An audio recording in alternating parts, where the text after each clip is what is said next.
So once XAMPP is installed, you will find it among your applications.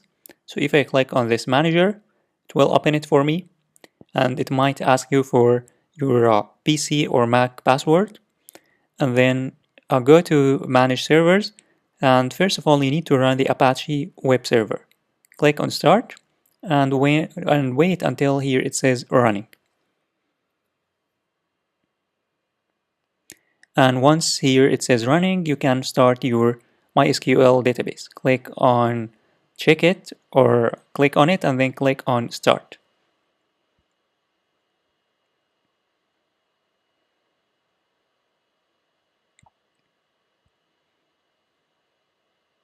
Once here it says running, you will be able to work with the Apache web server and your MySQL database.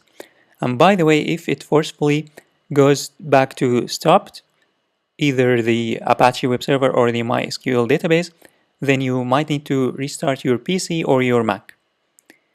Once these two are running, go to welcome and then head on over to go to application and click on it, and it will open the localhost. And here in the localhost you can check information about your PHP installation and your database as well. So if I go to phpMyAdmin, it will open phpMyAdmin, where I can manage my databases and tables and do operations on them.